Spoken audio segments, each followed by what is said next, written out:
I'm so glad she could make it. And today I'd like to talk about the top 10 presentation mistakes that most speakers make. And the first one is too much information. Far too many speakers try to push in too much information. They have all this information in their head and they wish to expand it to you. But by doing that, they just force out too much information. And by doing that, they rush through. Their pace is extremely quick. They don't have the opportunity to pause. They go over time if they're being timed. And there's just not clarity. The audience just don't understand. At best, we understand 3 points. 3 points. That's what we mainly understand. And usually when someone's pushing so much information in, they're expecting us to remember more than 3. And that just does not happen. We just don't have clarity and we just don't understand. And we walk away not having anything to remember because there's just been too much information. So just be aware. Don't try to push into too much information. Just give the audience 3 main points and they'll remember those 3 points and they can go away and take action on what you've given them. Number 2 is repetitive vocals. As speakers, we have so many things at our hand to enhance speech. We have our voice, we have our gestures, and we have vocals. And the vocals is a really key point in making a speech interesting, being able to connect to the audience. And by that, I mean we can change our pitch, our tone, our volume, and we can show emotion in our voice. People don't want to hear some of this monotone that just speaks the same speed and there is no interesting things at all in that speech. But if we can up our voice, slow our voice, show emotions in our voice, it is much more interesting and you'll find that you'll have much more engagement from the audience if we use our vocals. Don't use repetitive vocals. Alter our vocals to really enhance our speech and give some clarity and make it interesting for the audience because that's what it's all about. Number 3 is flitting eyes. As speakers, it's great to be able to connect with the audience by giving them eye contact. But you'll find a lot of speakers they'll just flit from back and from, they'll just go from one side of the audience to the other side of the audience. We need to not flit. We need to scan the audience and stop on someone and give them the time, maybe just for a sentence or maybe a phrase. But they'll feel like you're talking to them one-on-one and they'll be engaged and you'll build a relationship with them. And then you can build on to the next person and you can do the same thing. So we can just scan back and forward and you'll have much more connection with the audience. Always best to look at their eyes or just above the eyes. Don't stay there too long, just for a short period of time. And you'll find you'll have engagement and the audience will think that you're speaking to them one-on-one and that will make them feel good and you'll build that relationship with the audience. So just remember, no flitting eyes, just scan and stick on a person for a short sentence, for a phrase. Number 4 is lack of interaction. You'll find that a lot of speakers they'll just give so much information. They'll just give figures, facts, and you need to involve the audience. You need to ask the audience a question. Put your hands up if you remember this, or put your hands up if you know that, or stand up and twist around. So make them feel as if they're part of the speech, if they're responsible. They'll enjoy that. And by doing that also is that instead of an audience member sitting there and taking all the information in, and in the end it's just too much overload, if you have this interaction, you can give their mind a rest so they can reset and start again and listen to your interesting facts, figures, and also the ideas that you're trying to get across. So interact, get some audience interaction. You'll find that the audience will be much more alive, much more engaged, and they'll be very much have clarity on the points that you're making across. So remember, interact with the audience. They'll enjoy it. Number 5 is I before you. You find a lot of speakers will say, I did this, I did that, I climbed Mount Everest, I climbed this. It's not about you. It's about the audience. So you need to use the you. You are, your, and if you're talking in a group, we. Anything but you. It's the audience, and they're the ones that matter. So use those terms. Don't put the onus back on you and say, I did this. It's about the audience, so we need to address the audience. So use you, your, or you are. You'll be appreciated for it. Number 6 is poor visuals.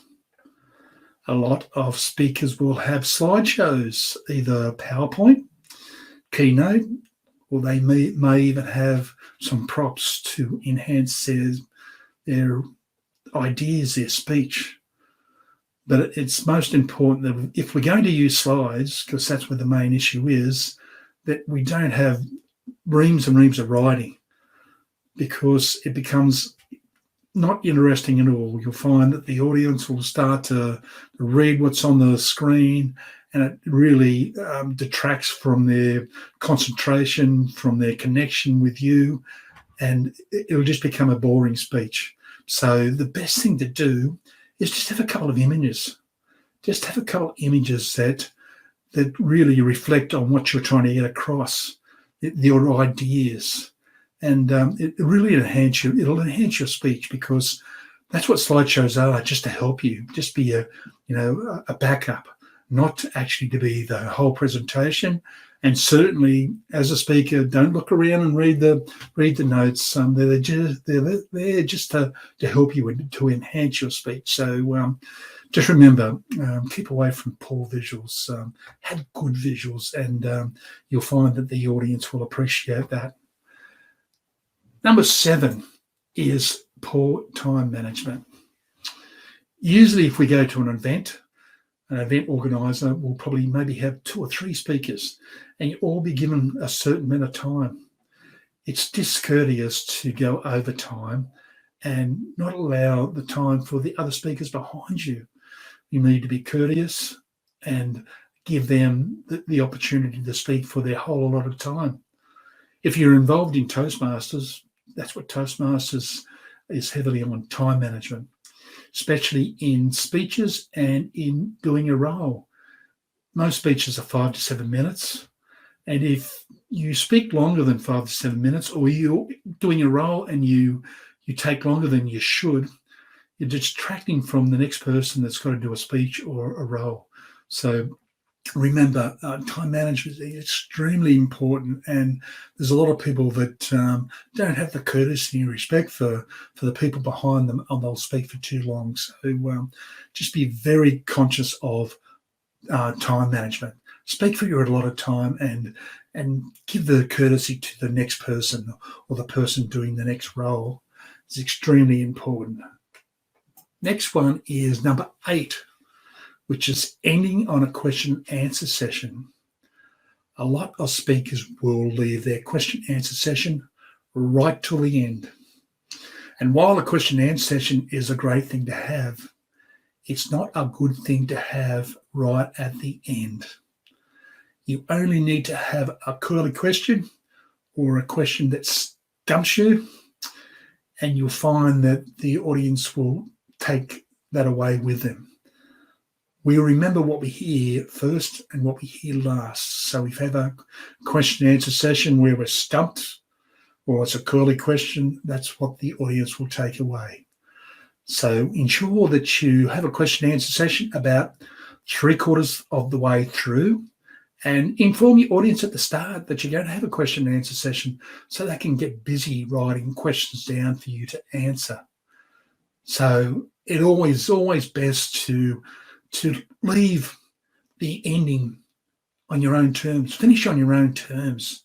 Finish where you want to, so when the audience leaves, they can take away what you've got to say, not on a curly question or something that stumps you. And it is much better to finish on something powerful at the end that they'll remember. Number 9 is using too much jargon. As speakers, sometimes we get into the idea that we use these jargon or these acronyms.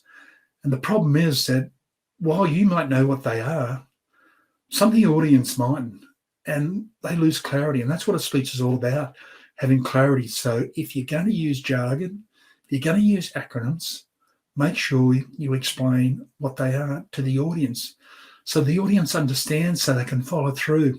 Because if you don't, the audience will just not understand. They'll switch off, and you'll lose people, and they'll become disinterested, and your speech will be lost. So always remember, if you're using too much jargon, stop it. Explain to them, or don't have the jargon in there at all.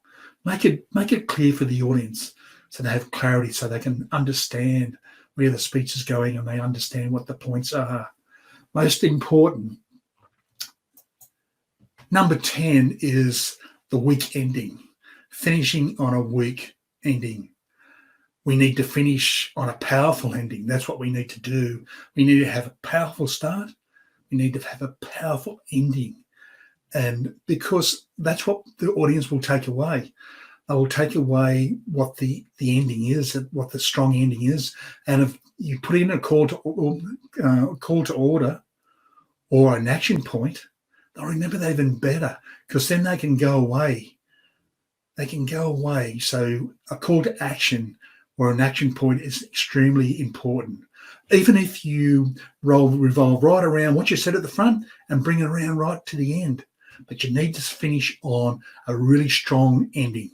So a call to action or an action point, so the audience can go away and complete that action task. And as I said before, what they hear first and what they hear last, that's what they'll remember. So it's important that we really finish on a strong ending. If you follow these are the top 10 presentation mistakes. Make sure that you don't use these mistakes. If you take my advice and use what I've given you, you'll find that your speeches will be much more engaging. There'll be much more clarity. You'll have the audience sitting on their seat wanting more, and you'll find that they'll have a call to action, something to take away, and the audience will want to come back and listen to you more and more and more. Thanks for joining me on this top 10 presentation mistakes by Speaker Forum. My name is Scott Johnston. You have a great day today, and we'll talk very soon. Bye for now.